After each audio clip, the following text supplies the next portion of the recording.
Hi guys, it's me, Carrie Silverlining Mena, and it has been a long time since I've recorded a solo video. It's been over 2 months, about 2 months. So I have a lot to say, and in fact, I recorded this video a week ago, but I wasn't satisfied with it. I forgot too many things and I had too many unnecessary details. So, you know how I tack things on, it was just getting too long and I didn't like some of the things I said, so I scrapped it. I haven't had to do that in a long time, but it's been so long and it's a challenge to have these videos. It's just like you know, I mean, I do like to make it all about me, but it's hard to talk for like a whole hour and get everything in there. So let me jump right in. And I'm gonna keep referring to my notes this time because I don't want to forget my stuff. I don't want to do this again, and I probably will have to tack some shit on at the end of the beginning, but whatever I do with it. So let me begin this video with a continuation of where I'm at in my current evolution. I have so many things going on right now, and I realized how everything is so connected, and it's not necessarily like this thing is dependent on this thing in order for, the next to happen. It's like everything, like 7 different things are all dependent on happening at the same time. It's like a culmination of processes to get me to the next place. And I'm going to talk about that a little bit. I don't have a choice because it's just the way it is. So as I tell this current story, there's no chronology to it because it's all happening at once. I have to speak my story one bit at a time, so it will sound like there's order to it, but it's not. It's all at once. So let me talk about my body, my intuitive eating, and all that kind of stuff. And I'm going to be just kind of factual and just drop things out there because I want to get through it all. So as far as my intuitive eating goes, I'm still like wanting to like shout out to the world to investigate it. If you've ever had trouble with dieting and just dieting and weight loss and up and down in the yo-yo, I really, really recommend, I implore you to at least investigate it and see if it's right for you. I do believe that it is going to become more common, and it's going to blow up out there at some point, I believe, because people are going to realize how much diet culture has fucked them up. And you know how like Heather is part of like the Black Lives Matter movement, and it took on the form of Black Lives Matter, and I thought my equivalent was the Sex Lives Matter thing, like me speaking out. She's like to the point where she doesn't give a shit. If you don't like the words she says, that's on you. Well, I had to learn to have my voice too and express myself despite other people not liking what I had to say, despite being unkind to somebody that people, mutual people, would hear or whatever. I had to go through that. I had to just learn to not be quiet and speak my truth. So I believed that my equivalent with Heather was about speaking my truth and, that sort of thing. And it was, however, she's on this thing about, and even though it's Black Lives Matter, she means it to be all races, all, colors. I still am unclear about how to say that. There is some word for it or acronym or something, but I can't remember what it is. But the thing in which I am discriminated against is being a fat person. And it's not even like really recognized. It's like everybody seems to be in the same consensus that fat is yucky. We're still in that place. And, that's just, it still is to me. I haven't crossed that threshold like in my core beliefs, but my brain tells me otherwise. My brain tells me that human beings are not like the Sarsar. We are all different shapes and sizes. And for me to penalize myself for being in each, a shape that I am rather than something I am not, that's not fair to me.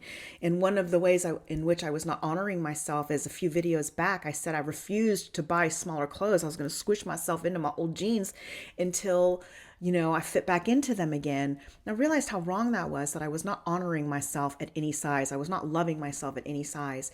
If I was going to squish myself into some old clothes that didn't fit me anymore and were uncomfortable, that's not being kind to myself. That's not loving myself. And anybody that's had these kinds of weight struggles, I bet you have clothes in your closet that don't fit you. I can't tell you how many clothes I have with tags on them still, because when I lost all that weight, I went nuts and I bought all the shit on the end of season clearance, believing that I was going to be wearing them the next season, but they don't even fit me. So now I'm like telling my kid, go shopping for free in the free clothing store of my closet.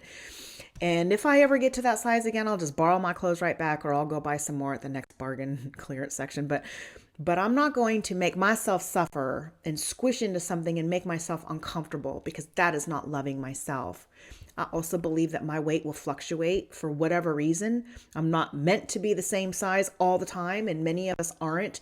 To say that I must be 120 pounds for the rest of my life is a bunch of horse shit, because there's circumstances that make you bounce around. Health, maybe you're sick, maybe you're underweight because you haven't been eating well, or maybe it's Christmas time and you've been overindulging. Whatever it is, cut yourself some slack. Another thing I learned about my and I'm still like mixing, even though it's two different things. Learning how to eat and recognize hunger cues and stuff, that's one thing. Another thing is accepting my body as it is. So I'm doing two things: the eating and the accepting myself physically. But one of the other things I've learned about my PCOS, polycystic ovary syndrome, is that it I believe is the culprit for my insomnia. Who knew that, insulin spikes were responsible for not being able to sleep at night? I believed it was some kind of spiritual thing. Like the guides would wake me up in the night so I'd go and have alone time to process and download. And maybe that's true sometimes, but mostly it was, I'm not even sure. I haven't read about it yet, but I have come to believe that I've been plagued with insomnia my whole life because of my diet. Let me pull this down a little bit. I don't know if that's okay. Okay, that's okay. Okay, so another thing that is a symptom of my PCOS is fatigue. I have chronic fatigue, and I always just thought I was a lazy person because I didn't want to clean the house or vacuum or whatever. Ugh, I hate domestic drudgery. But I'm actually a very busy person. And remember, the guides told me to, they didn't tell me, fairy girl hooked me up with a couple surgeries to get me to slow the fuck down, because I'm go, go, go, go, go.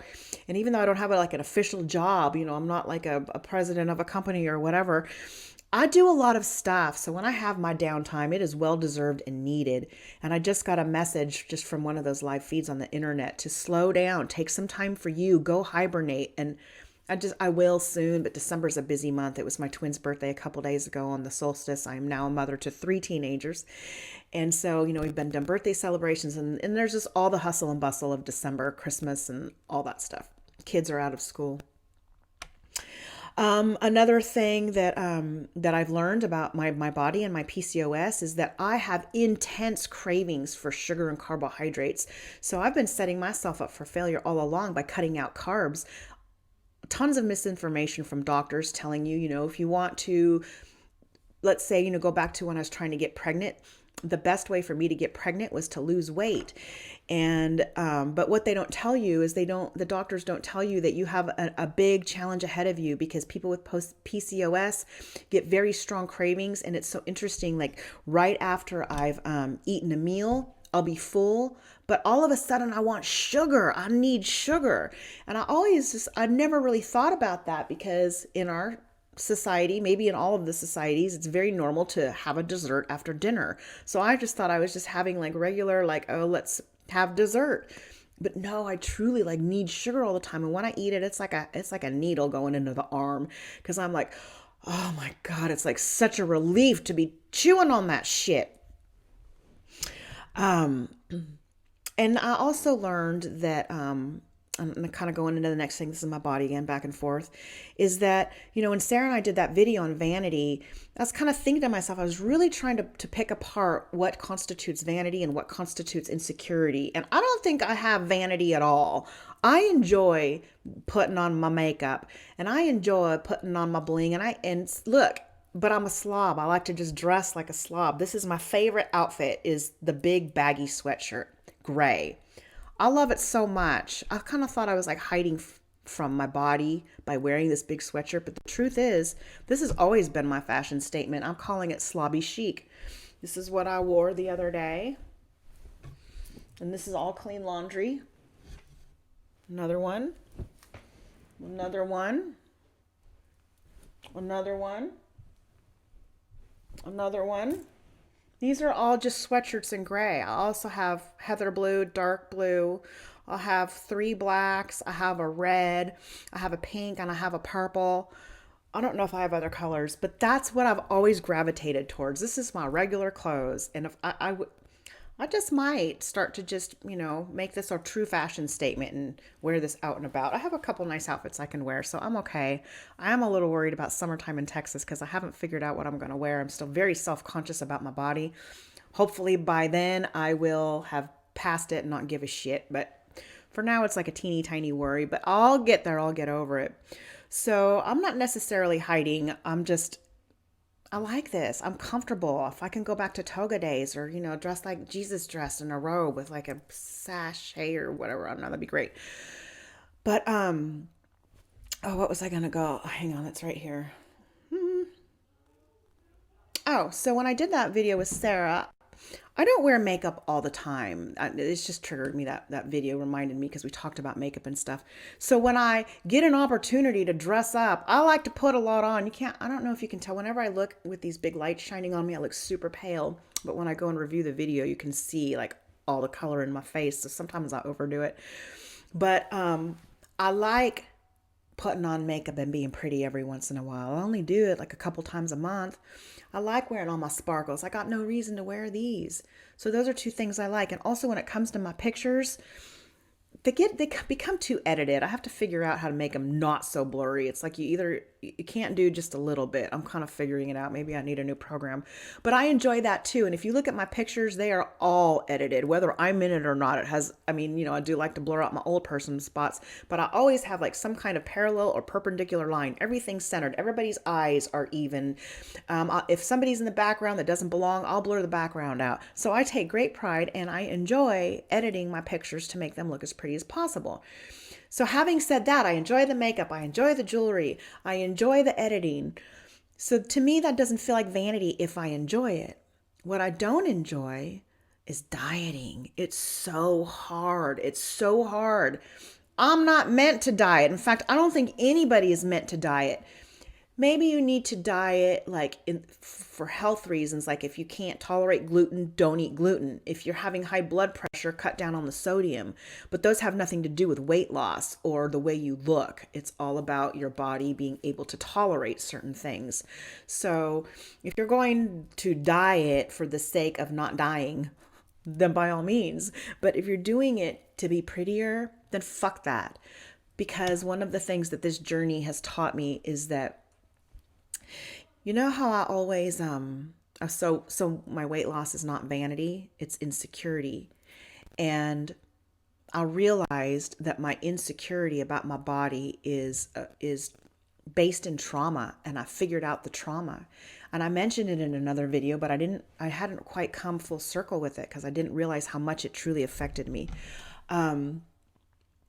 So how I kept talking about trying to fit in that Victoria's Secret model box. I just use that as an example. I never figured I'd be one of those girls, but who I've been trying to compare myself to is, this is so interesting because I'm still like clinging to my twins. And I couldn't, I'm like, why? I have no expectation. I don't even want to be with them. I'm done. Why am I still here? And I realized that, I grow and evolve through my love for them. Each piece of love I have for Michael, I'm just going to use Michael for now because I can say his name. My love for Michael takes away self-love from myself. So me loving him in the unrequited romantic way that I do is equivalent to the way in which I don't love myself. And because I just feel so done with him, I couldn't figure out why I'm still clinging. Well, I realized it's my body. And I'm not trying to fit in Victoria's Secret box. I'm trying to fit into the box of the girl that the Michaels in my life chose over me. I was always the second best secret. Shh. Well, they got to be paraded publicly. And they were tall and thin. And now I have the extra added element of younger too. So I'm working out, dealing with my age, my wrinkles, my old person parts. So it's not the Victoria's Secret models. It's the Michael's love interests of the world. Same thing with Fairy Boy. She was taller, thinner, younger. In my youth, they weren't younger, but they were always taller and thinner every single time. So every time I was chosen over for the other girl who was taller, thinner, that would perpetuate the belief that my body is something to not be proud of, something you don't want to share, something that's shameful. Shh, I can't have you in public. I can't be seen with you. You're a secret. So that has perpetuated that belief. So I can't believe how much his girlfriend has affected me in so many ways. She was like the reason or the catalyst or the mascot for one of my biggest heartbreaks. He chose her over me. Not that I ever stood a chance, but in my mind, in my imaginary relationship, that's what I was hoping for. So that's where my trauma lies is. And another thing, I remember when I was a young girl, my dad would like catcall at girls. And I didn't really mind this necessarily. And I'd roll my eyes. He was a young man and he'd see a pretty girl and he'd howl at her, and not at her. He'd just do it so that whoever was in our little group could hear, he wouldn't like do it at her so she could turn and look. But the girls that he chose to howl at were tall, thin blondes. So even my dad helped perpetuate the belief that I wasn't worthy of public admiration or love. Let's see. Okay, I did that. Oh, so because I have such an extreme misconception of what I look like, I started to look on the internet about body dysmorphic disorder. I just believed it was my face because I'd look in the mirror and I was beautiful and fuckable. And the next minute I'd look in the mirror and I was the swamp creature. It'd be like the same 5 minutes. So I thought that I had like this brain thing that my eyes weren't seeing correctly. But now, and so I dropped the word body when I talk about dysmorphic disorder. But now I didn't know before. I really thought I was this hideous and ugly as I believe I am.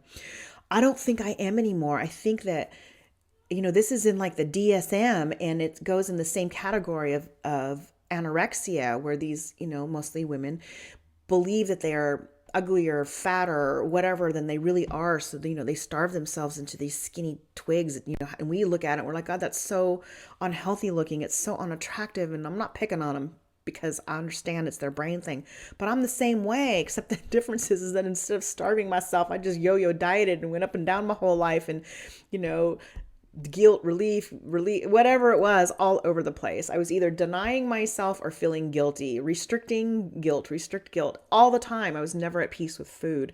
So I started to see a therapist, and I've only seen her twice. And to be honest, I think that I'm almost there for her more than she is for me. I'm sharing so much with her and teaching her so much. And she's so cool because I told her about everything. Everything, but like including Avery. I told her about Mariana. I told her about how I'm integrating and all this stuff. I really don't think I need a therapist, to be honest. But I got a message from another one of those live feeds that says, if you feel comfortable seeking professional help, then, that's something that I think they're kind of giving me a nudge. They wanted it to be my choice, but they wanted to kind of drop the hint. So I went straight to the therapist. But I think what I actually need, because I've been doing this inner work for a long time, I'll get through it. I know I will. I don't know what the answer is. I don't know how self-love and self-acceptance comes. I just know it will. But what I don't know, what I feel like I need help with, is I think I need to go to a dietitian and learn how to eat. I'm making peace with all my forbidden foods, and then there's like nothing else to eat. I don't know what to eat. I don't want to waste my appetite on shitty like diet cardboard food or things I don't want to eat, because I'm in a place right now, maybe it will change, but I'm like, I only want to eat things that are yummy. It doesn't matter if they're nutritious or not. I'm not there. Because I love a good salad as much as the next person, but I don't want to eat it to diet and lose weight. I want to eat a salad because I enjoy it. And I will, sometimes I'll want a salad, but I don't know what's right for me. I've done keto and because my mindset was always about losing weight. So I don't know how to eat just to maintain for somebody that's trying to intuitively eat with PCOS. So I need some help. I'm going to look into that, and I'm kind of excited about that. And I thought that this therapist, I thought she would help me with cognitive retraining on my thought processes, but I do that on my own. But she's got this, she wants me to come for free. She just bought this new, what is it called? Sensory deprivation bed. It's not like a true tank. It's a little bit different. You sit on a water bed instead of submerged, because she just thought it would be more convenient for clients that way, but she hasn't used it yet. So she wants me to do it for free in exchange for feedback. How cool is that? I think the real reason that I connected with her is because my little girl Layla, she's suffering from some anxiety and some other issues. I'll talk about that another day. I'm going to have her on my show. Oh, sweet. My little girl's going to come on my show with me. But I think she needs a little help that I can't provide. I don't know how to help her. I tell her to hug trees and I'll make her some tea and I'll tell her to meditate. But I'm not a professional. I'm her mama and I'm here to support her. But I don't know how to help her with anxiety. So I'm going to hook those two up and I think it's going to be a really great mix. Okay, so I did want to mention this. I'm still on my body stuff because one time I was like trying to figure out, how am I going to come to peace with myself? I'm curious. It's not like I'm whining and feeling victim-y. I don't know how it's going to happen. And every single time I've been through these things, these surrenders and healings and transmutings and sheddings of false beliefs, I get to this place of where I have no fucking idea. And the one I had, during the summer with the oppressor twin 3, I'll talk about that a little bit too. I was like, I got to the place of wanting to fucking rip hair out because I was so in such despair. But I'm not in despair because I have such faith in the process. But what was I gonna say about that? Ooh, I forgot. Fuck, I forgot. I hope that one comes back to me. I have no idea what that was. Okay, so let me. Oh, I got it. So I was trying to ask the guide, help me understand what it's going to be. And for like a teeny tiny minute, a fleeting glimpse, a message I got was, you don't have to love yourself at any size, Carrie. You don't have to find a size in which you're comfortable about yourself because none of the sizes matter. It doesn't matter what size you are. They don't matter. And I had this quick feeling, this understanding of what it's like. I'm assuming that when we die and we look back at our body and it's nothing but a meat suit. So it has no meaning for us. We know who we are. We know who our core is. We know who our soul is. We know what our energy is. And so I believe that I will get to that place of loving myself despite the package I'm in. The package won't matter. I think that's what I'm going. It's not love at any size. It's love at zero size. Size doesn't matter. She didn't say that though, did she? Size does matter, but not in this case. Actually, I do hope that, I believe that I will lose weight. And I say that, see, I'm torn with that because if you still want to lose weight, then you still have work to do. But my body hurts and my back keeps threatening to go out. And I don't want to have the struggles that come with being in a bigger body. I don't want those things for myself. So I'm, asking Fairy Girl, I'll accept whatever comes my way. But if I have any say so in the matter, then please allow me to shrink a little bit. Keep me chubby, but keep me at least at a weight in which my back doesn't threaten to go out. Because if that's ever happened to you, you know why I don't want it. It's very painful. Okay, so let me see.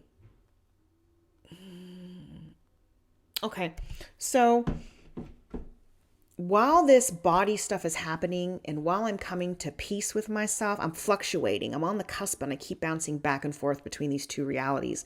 So let me start with that one. Speaking of these two realities, because it's winding up, I feel like I've spent most of my 40s as two people. Because I did, when I had my awakening, I just cracked wide open and Mariana poured right into me. And I've been living, trying to heal for her. And of course, my own youth, which is, this very similar circumstances, being used and abused by men, not being loved by my mother / madam, all this stuff. Because I'm coming to the end of that, I believe that one of the ways in which I will find self-acceptance is because I'm not that young girl anymore. And you know how sensitive we are at, 14, 16, 17, how insecure we are. So I'm like, I don't need to have those insecurities anymore. I'm a 50-year-old, almost 50. I'm a 50-year-old woman who grew 3 babies. They stretched my body out. Then the doctor cut them out with a very sharp blade. I have battle scars. I have life scars, and I'm not ashamed of those. I'm not necessarily proud of them. They're just part of who I am. It's what happens. I used my body to grow humans. And I'm using my body to learn to love myself. So whatever shape my body is, oh, fuck, I lost my train of thought again. I wish I would stop doing that. But there's a reason for this one too. See, it's all connected and it's so hard to Oh, okay, that's right. Sorry, thank you, thank you. So because I'm done with Mariana, I feel like, or almost done, I feel like, remember how at the beginning I said all of these things are coming into play at once? So that's another one. I'm doing the inner work. I'm here at my body place now. I think I'm at the end of my Mariana journey, so I think I don't have to feel like that young, insecure girl anymore. I can embrace who I am right now. Another thing that brought me to this place, I have to go back to a couple months ago when my husband had that big shift so that I could, well, okay, let me talk about that. How all these things have to fall into place. And it can go way back and I can bring in way more tangles and points to pull in. But we had to wait for his mother to pass, and then he had to get like extra shitty while he processed his mom's death, and his extra shittiness made me blow up, and when I blew up he could blow up, and then we found the peace. So there's all these things happening, and once we found that peace, I was finally able to find gratitude for my home life. I've spent the past several years being miserable and being so torn, because you've heard me say every time I talk about him, I say he's a great man, but there's this one thing. Now that one thing has kind of, for the most part, it's gone. There's layers. We still have a few more instances where we work it out. But for the most part, I have peace at home. We're hanging out. He's wooing me. One day I was like excited because there was a coupon on the internet for a fancy spa in the fancy town for 40% off pedicures. And I was like, ooh, I want to go. And he's never done this before. He said, why don't you go? I'll treat. Sent me off to get a pedicure, and he's still brushing my hair every night, and he's kicked up his game a little. Now he massages my shoulders too, and he took the month off from work, so when the kids are at school, he's whining and dining me. Not quite that, we're going to breakfast and having coffee, but that's where we're at in our life. So it's been really, really nice. And because I've been able to focus on my home life, and because I'm nearing the end of my Mariana stuff, and those two things allowed me to kind of examine Michael's life from a new perspective, because my reality, my home life became more peaceful and more real and more something I want to be more present for. I was able to ditch the fantasy of Michael a little bit and see his life for what it is. And there's another reason I wanted to look at his life for what it is, or not wanted to, but couldn't help but notice, is because, I've mentioned that I learned he was going to have a baby, and I've had to process that. It's taken me a long time. But now I can see, looking up above and looking down at his life, his real life, he has a baby, a brand new family. And I don't want to mess with that. It's sweet. I don't want to be a kind of catalyst. And, in the twin flame mythology, the runner becomes the chaser. So when I quit chasing him, in theory, he's going to flip his switch and chase me. I don't know if that's true or not, but for the sake of my evolution, let's just pretend that it's going to happen. So, where was I going to go with that one?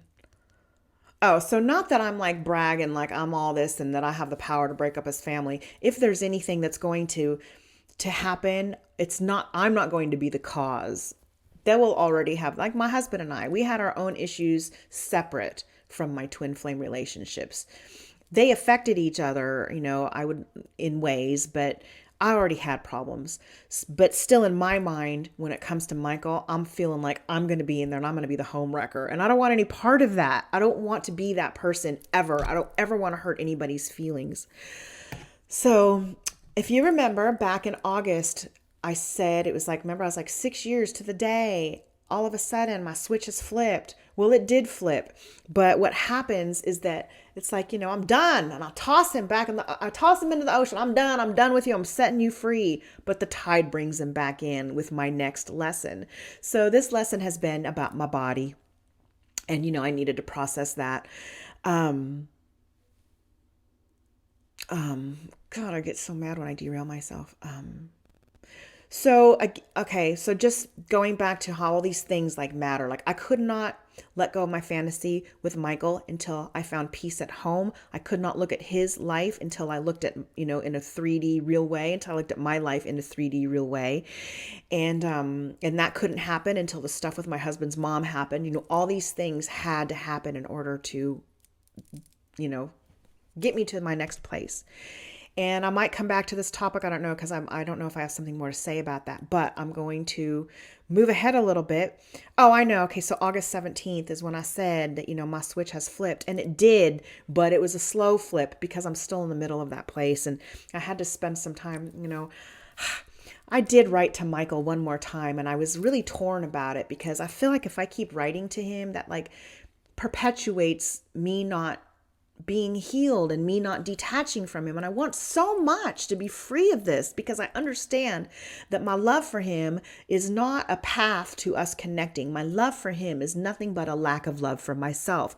So the quicker I can get rid of him, the quicker I can move on.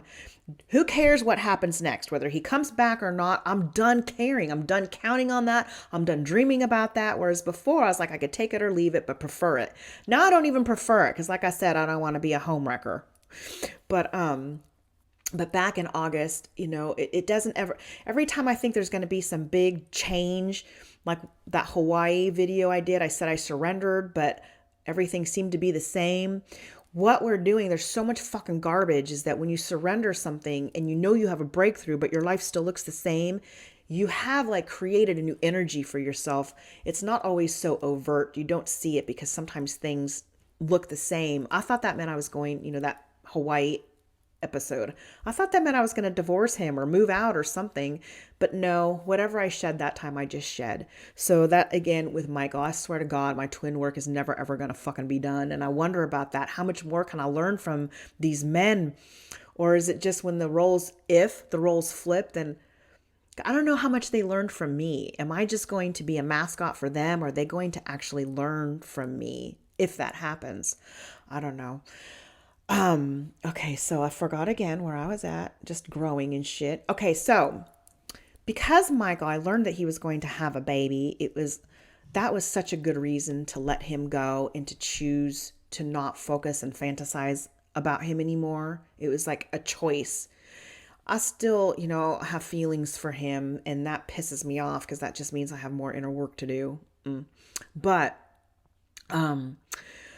But because of the baby and the family, let me go back again. I wrote to him, and every time I was thinking about doing it, I'd get really, really happy. It made me feel good. I like writing to him. It makes me feel connected to him. It's very cathartic. I feel like I'm channeling, makes me feel close to my higher self, spirit, his higher self, whatever it is. So I like it.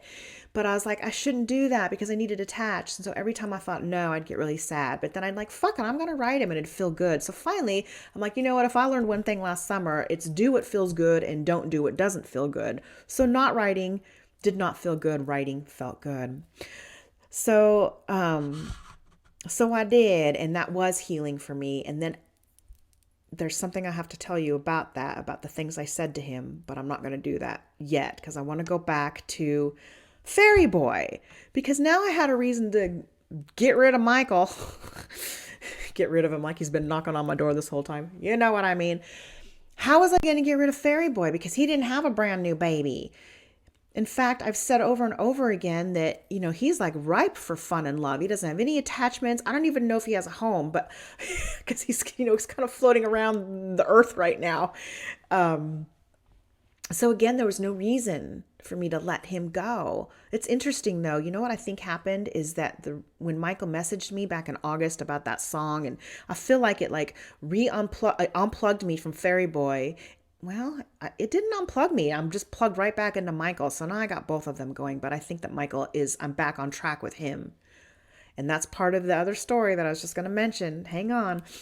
But so with Fairy Boy, I was like, I got nothing. I got no reason to let this beautiful, young, fun-filled man go. What am I going to do now? So I started thinking about things, and I was pissed because even though I had this, a repeat experience with him, and I got to love him and I got to fantasize about him, I never really got to go much farther than that. So it's always been like that carrot dangling in front of me. So a couple things about that. I started to investigate online just because I was bored. and not quite desperate, but I was just wondering if there was any new information on the internet that would help me understand when a runner flips his switch and becomes the chaser. I didn't expect to find anything, but you know what I accidentally found? What came up was this little article about how twin flames often feel strong parental bonds to their twin flames children. And I was so relieved to see that because I do feel like love for Michael's little baby. And I knew his baby was coming in December. So when I wrote to him, it was very important to me that I did it in November. I wanted to just get it out of the way so that because he wouldn't be able to deal with me or, whatever. I didn't want to bombard him when he was going to be a new parent. I had no idea if the birth date was December 1st or December 31st. He just said the baby was due in December. So so I looked at his wall one day, the beginning of December, the first week, and there was a picture of a brand new squished up alien potato bug baby. You know how newborns are, they're waterlogged. They've been floating in a little pool of water for 9 months and then they get squished out of a vagina. They're not especially cute at first. So I told him to, well, I didn't tell him yet. It was before that, when I communicated with him in November, I said, send me a picture when your baby gets a few weeks old, when it's done being waterlogged. And I didn't expect him to. And when I saw that baby, it was like, it was bittersweet for me because his joy is always my heartbreak. And I just, remember I said I bought baby clothes for him a long time ago because from a reading, I knew he was going to be a father. Oh, that's another thing I got to talk about. God, this is all over the place. Let me go to that one because at the beginning of my relationship with Michael, and I get all this information from the guides, they told me that he had a really rough life, the life before, and he had chosen to have a chill life this time. But here I come, and he was going to be single. Here I come, and I poured so much love on him that it kind of made him change his mind, and he wanted to have that experience, a love relationship experience, just not with me. So interestingly enough is that, I didn't know what anything was yet. And I looked through all of his female friends on his, Facebook wall. And the one I chose for him was the one he chose for himself. It's like I knew on some level. But, so the guides were telling me that I am responsible for him choosing to find love. And in retrospect, I think that's a bunch of horse shit because it is my path to have a twin flame relationship in which I am rejected because the boy finds another girl. I'm the second best secret and she's the first best public girl. She's taller and thinner. So not only was it always in the plan for him to have somebody to choose over me, but it was always in the plan to have a specific body type. It mattered. So I feel like his choice in girlfriends was completely dependent on me. So when the guides told me that he never, it wasn't in his path to ever have a relationship, that was crap. So I think that they say these things because they see the bigger picture. They see it all. So if that was the path at first, then it was also always the path that I come and pour that love on him and change his mind. So they can get away with telling you like, quote, lies because it's the truth at the time. They know that it's not going to stay the truth, but they don't have to tell you that part. I think that's a bunch of bullshit, but I get how they have to use that in order to get us where we need to be. And by they, it's always your higher self. I'm not a victim to anybody, but I do still get mad at the other guides because they agreed to it. Just because it was Fairy Girl's idea and said, hey, come fuck with me. They still agreed to do it. So as far as I'm concerned, while I have gratitude, they're also on my shit list. So I have to work through that too.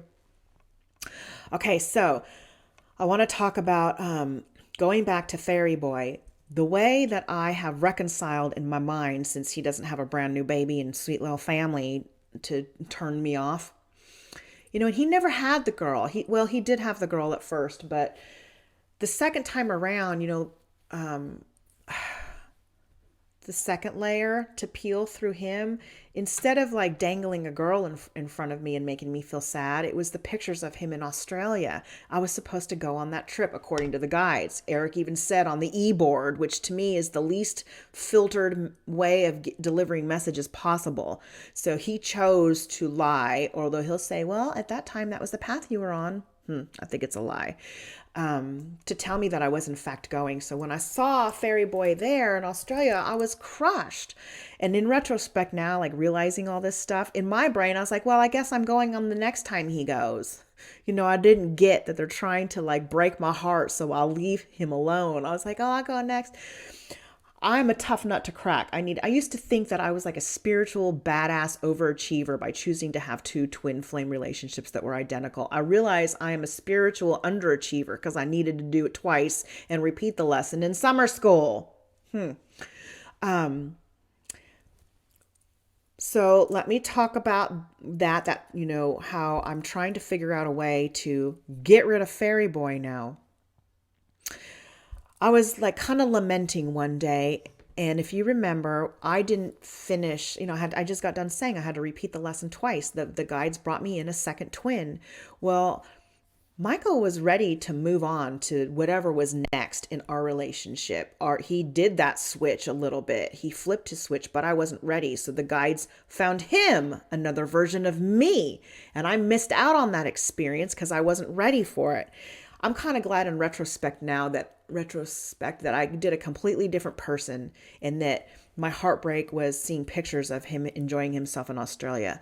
Because if I had to be chosen, if he connected with me, then said, fuck it, I'm going back to my girl, I'm not being with you anymore, that would have broke my heart so badly. And I know that that's what happened to I don't even know what happened with them, what their dynamic was, what their relationship was, how long it lasted. I don't know any of that.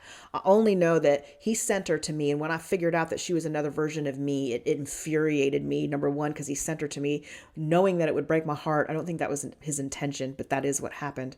And number two, because I felt like I had missed out on something that may have belonged to me. So I was whining and crying that I didn't get my experience.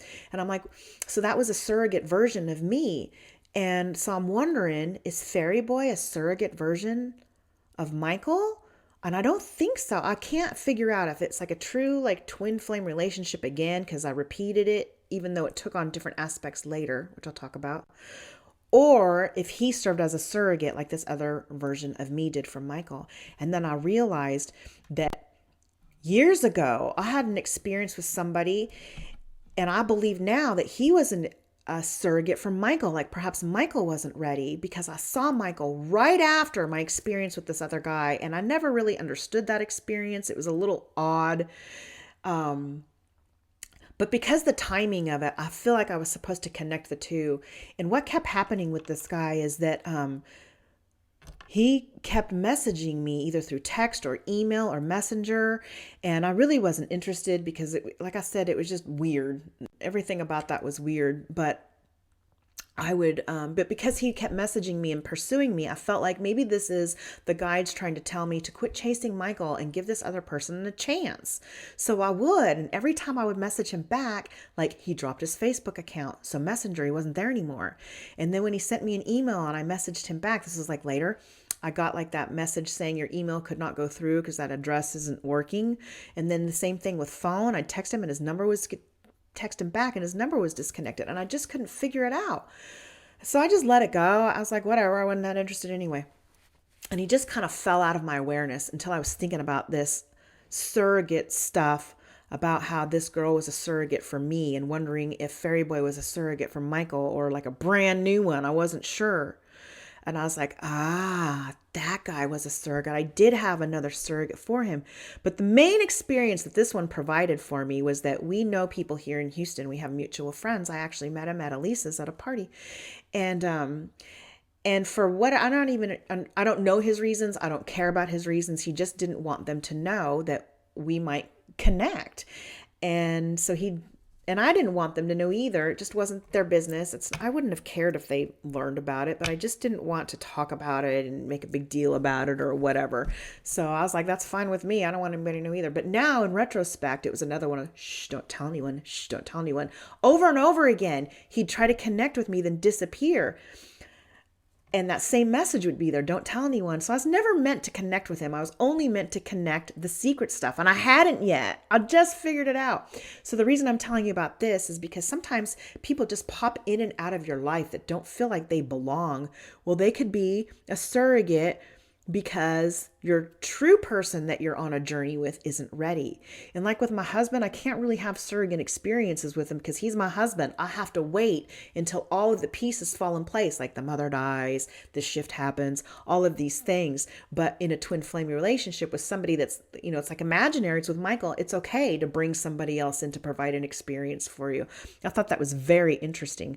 So now I'm wondering, again, like I said, is Fairy Boy just a surrogate, or is he a true twin that, if it's actually true, all the mythology that the energies shift and the runner becomes a chaser, is he going to come after me at some point when I don't care? And I don't know that answer, but I've concluded that he's not coming back. He's not going to. I believe, I'm choosing to believe right now, or accept the theory that he was just a temporary stand-in. And that ties in with the other twin I had, the one that I found as such an oppressor. And they really, really wanted me to believe that he was a romantic twin. They did so many things to connect him to Fairy Boy. They wanted me to have that misconception on purpose. They wanted me to believe it was a love relationship, and it wasn't. And I still kind of every once in a while struggle because I can't know the future, and I know how twin flame relationships work, but the difference between me and Michael and me and Fairy Boy is that there was a basis in romance, whether they loved me at first or not. I know they didn't, but it did have that vibe of a romantic relationship, and I never had that with the other guy. I never had any. I didn't. I know he did, but we're supposed to go into separation and then heal, grow, and evolve separately, like I'm doing with my husband and my family. I have, I told you I'd like to take Layla to that therapist. I need to be focused right here in my family and my home life. Find gratitude here. The best way to avoid lack out there is to find gratitude in here. So I started to kind of think about things, and I was like, you know what? In a real world situation, nobody in all of the universes combined would ever expect somebody. And I know I'm being extreme, but you got to understand that what this third twin represented to me was coerced date rape, basically. He represented the men that paid to have sex with me in the brothel. To me, that's coercion. I had to do it because I needed to feed my family. He also represents the narcissist manipulator that manipulates and woos and woos. You're so great. You're so great. And here I'm giving you all these things. I'm obligating you to be kind to me because I'm so nice to you. And then when I rejected him, he blamed me. That's what happened in my youth too. Oh, you cock tease, that kind of thing. So in what world would I ever be expected to go make nice and have a romantic relationship with the men that treated me that way? So the reason I'm bringing this up is because not all twin flame relationships end in a romantic relationship. Sometimes, twin flame simply means we are providing for each other an experience that we both need. It doesn't mean that there has to be a union at the end of it.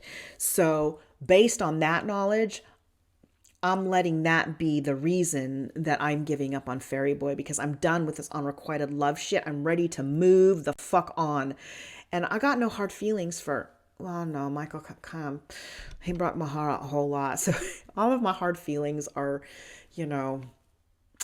they're not really hard feelings. I understand that my pain was necessary. So I'm not really mad at him, if that makes sense. But I do have to heal from that experience. Whereas with Fairy Boy, I don't really think I have anything to heal from. I think I could just cut it clean. In fact, I did a bunch of cutting cords, like imaginary cutting cords with him, just trying to let go. And I did the same thing with Michael, but I have to laugh because with him, I always say I don't know who he is, but I know a little bit of who he is. And with him, instead of cords, I was cutting spaghetti noodles. And in my brain, I'm like, well, they're cheap. I can cut infinite spaghetti noodles, and all the noodles that fall, I can eat. And I don't have to worry about it because I'm trying to make peace with food. And pasta's one of the, the forbidden foods. I don't know where all that stuff came from.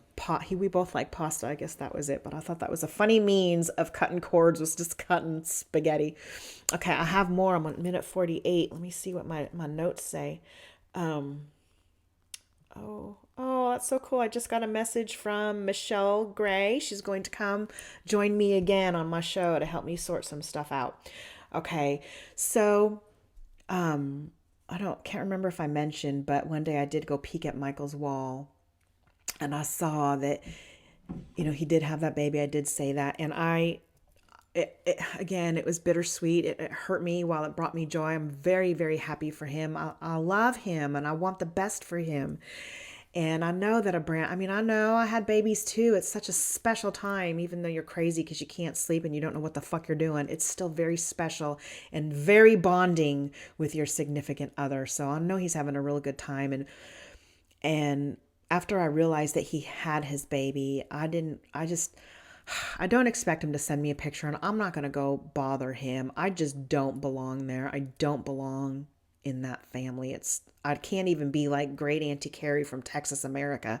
I don't belong there because of the feelings I still have for him. And I feel sad about that because I sure would like to hold that baby and smell him. I love him. I love him, but I wanted to congratulate him energetically. Congratulations, Michael. So I don't know what's going to happen with me and him. I do believe I'll connect with him at some point because, Eric's told us all along that M6 have to all be in the same room together one day. Okay. Let's see. Ooh, I'm getting so much good stuff out. Let's see. Oh my gosh. Okay, so here's another thing. So when I said I wrote to Michael back in November, I was like, I'm here because you've always helped me so much, just letting me write to you. You don't have to say anything back. And he kind of did. He gave me some diet pointers, and I'm like, no, I'm not getting any advice from external sources. I am to learn what I need based on my intuition, my gut, my body. But he was being sweet and trying to be helpful and offered up a suggestion. But, fuck, I lost it again. I know it's here.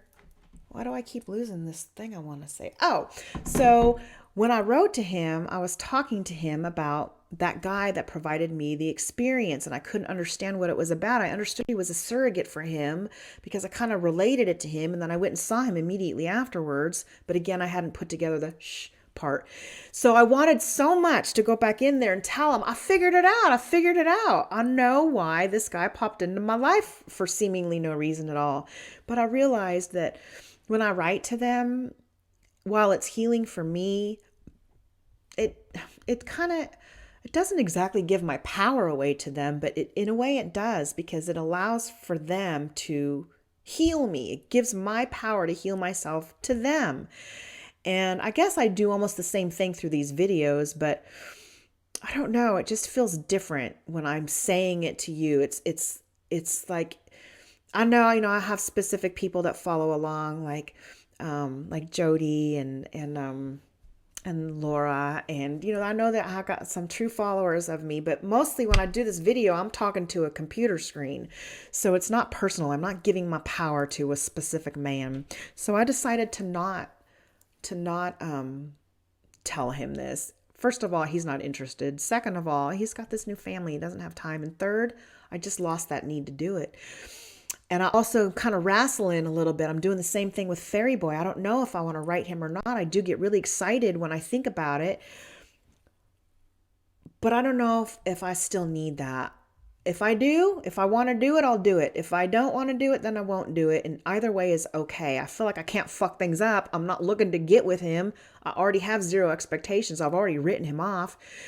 But I wonder if he likes to hear, if he's interested in the evolution of how he, his role in my life. I don't know. But that's not why I would write him anyway. But I don't want to give my power. I don't want to give that power to anybody else. I don't want to give it to a twin, put it that way, because I so much want to be done with that shit. I don't even know where he's at. I don't know what continent he's on. Okay. I really think I've got it all out. I know that I forgot something, so there's a very good chance I'm going to add something at the end. I did so much better. I got more information out, and the other video is like 114 minutes. Watch this one end up to be 120 after all my add-ons. But I think I'm going to stop right here. Let me see if there's anything else I need to or want to say right now. I don't think so. I think I'm good. Let me go ahead and review. And if I got to add something on, I will. Again, I always appreciate the opportunity to have an audience because I wonder if nobody watched this. I mean, that would be okay, but what would be the point of recording it and publishing it? Not much point. So thanks for sticking with me. And not that this stuff is so boring, but if you look at my numbers of views, it's really dropped. And I'm really, really okay with that. I'm not dependent on views, but I see that the interest has died out. So I look forward when I'm done with my personal journey and I can swing back over to the woo side a little bit because that stuff was so fun. I loved the concept of the things we did on the Shiny Show, and I'd really like to get back to that with different varying mediums. I don't want like a full-time partner because I want control. I don't want to fight with people. I don't want to have a difference of opinion. I just want it to be my way. If you don't like it, then go. But so that's my goal. In the meantime, thanks for all you other people, all you guys out there still watching. I do appreciate it. I do appreciate the support. And I love that some of you get something out of this too. That means a lot to me. All right, I'm going to wrap this up, review it, and see if I got to come back. And what do you guys think of this slobby chic? You like it? I'm going to make a new fashion statement. I'm going to have my bling, my sparkles, and my leggings with my sweatshirt. All right, guys. Thanks again. All right. Well, I did find a couple things to add. Look at me. This whole, I'm always fixing my hair. What is that? Okay. So it's just a couple of things. And one of the ways in which I'm just going to jump right in and go back. Let's go back to Fairy Boy while I'm trying to decide why to get rid of him because he's so appealing. There's just no reason to get rid of him. I always felt like, I talk about how pretty he is all the time, and I always felt like he was kind of out of my league. And I'm not sure if my attraction to him, because I'm cranked up so much, if the heart-shaped stars in my eyes are bigger than they really ought to be, or if he really is that pretty, I'm not sure, but it doesn't matter. But because I believed he is, and he came along at the time that he did when I had lost all that weight, that served to perpetuate the belief that being thin will bring you the love that you want. So I just wanted to throw that in there, and what a misconception that was. Well, it was a misconception because I didn't get the boy I wanted. He still didn't show up in his entirety, and I still ended up chasing him for a couple of years. But for a short while, and I didn't have a conscious thought of this, but I know it was there. In fact, he was very instrumental in boosting up my self-esteem. He was very kind to me. He said a lot of nice things. And one of the best things he said to me was, I was kind of talking to him about my insecurities. And because I said he was my friend, we were friends. And he said to me that, when my train showed up and he was still waiting for his train, that as he watched me walk through the train station, he said heads were turning, that I got all kinds of looks. And that I was like, really? I had no idea. And, I joked to him about the way that I had so many Facebook friends. And he's like, wow, that's a lot. And I'm like, they just like a pretty face. I just blur out my old person lines and nobody knows. They think I'm young and gorgeous or something like that. And he said, well, and I don't remember how he said it. I'm just going to totally make this up, but the vibe was the same. Something like, you don't look old, or it doesn't matter what you look like or whatever it is. But the compliment he was trying to pay me was that it's my energy. My energy lights up a room when I walk into it. So he was very complimentary to me. He made me feel really good about myself. And again, in retrospect, I see how me losing weight and attracting a good looking guy played into my belief that you have to be pretty in order to gain love. So it was especially hard with choosing to become what I fear, choose to turn into this big fat blob, and going on with that big fat blob theme. It's about, I don't know, maybe it was 2 weeks ago, and I was sitting on the couch and I was watching TV and I was making peace with red licorice. I'm still on my red licorice kick, and I was shoving red licorice into my mouth, and I had this huge epiphany, and I was so disappointed. I was so distraught. I'm like, oh my gosh, I am in the exact same place I was in 7 years ago when I started this fucking shit. I am a big, fat, frumpy housewife sitting on the couch watching TV, shoving licorice into my mouth. And I burst into tears and cried because, like, what do I have to show? I'm in the exact same place. All that work for nothing? And I was like, I am not a victim. Let me take a few minutes to see in which ways my life has changed, because it might look exactly the same, looking at me, but it's not. And I have healed from many things. I quit cutting myself, no more knives to my skin, and I might want to rip my hair out sometimes, but I don't do it. I don't have to deal with my narcissistic mother anymore. I finished that lesson. And I don't have to, I didn't even know I needed to release myself from the energy of the oppressors. I had no idea that was even there. But I was, through that experience, there's one other thing I got. I said that he represented the coercive date rape shit, and he also represented the men at the brothel that paid to have sex with me, paid to rape me. He also represented my mom's boyfriends, the way that I was always chosen second best. My mom, I bet that was it. Look at that little epiphany that just happened. I was always second best when it came to my mom and the men. She always chose them first. She even married some of the fuckers sometimes. So I didn't have a voice. She didn't care about me. So what I also, I forgot the beginning of this story. Oh, so sitting on the couch, reflecting on what's changed, I learned that because Heather chose me over her friendship with him, that I am deserving of being chosen first. And that was one of the most significant things. Oh, and speaking of Heather, I realized that she and I are in our twin flame separation. We've known about this for a long time. We've talked about how we're going to be pulled apart and it's going to be really sad. And she's the one that's always been so insecure about our friendship. I can't tell you how many messages that she leaves me, that she's just so insecure and pouring her heart, don't leave me, don't leave me. And I was always flattered by it. It was always so sweet to me. Nobody's ever loved me that desperately before. But I never felt it. I was like, we're going to be fine. We'll be fine. Even when we pull apart, we'll be fine. We'll come back together. I never worried about it until she pulled away from me. And you know what happened? It shifted. She became the runner and I became the chaser. I started to worry and pursue her. And it was just a very short thing, but it was very interesting to me that happened. So that's one of the reasons that our Stardust videos have kind of fallen out, is because we're just so enmeshed in our personal lives. But isn't that interesting that I'm having my twin flame separation with Heather too? It hurts my heart. I love that girl so much. And it made me very scared because I've come to this conclusion that I might not ever see the other twins. Again, I think I will see Michael. I don't know if I'll ever see Fairy Boy again. For all intents and purposes, I feel like Fairy Boy was just a fairy tale. Was he even real? I may have known him. Michael always felt like a mystery to me, but I knew Fairy Boy. I knew him. We spoke and stuff, but now I feel like he was just a figment of my imagination. He's just so fucking gone and out of my awareness. Many people that we don't have experiences with anymore, they fall out of our world because we don't need them. So I forgot to add that I think that that's one of the reasons, or that is one of the reasons that I'm using to detach from him. Because if he is one of those people that just fell out of my life, what's the point in pining away? I'm just done. I'm done. So, and also I'll just quickly, this doesn't really have anything to do with what I'm saying right now, but when I first saw, Michael's baby in that picture, it just really affected me. It really changed me. And when I was, well, not changed, well, kind of. It really made me not want to go back to that. That's why I didn't go back and explain to him that I figured out why that guy kept messaging me and then disappearing.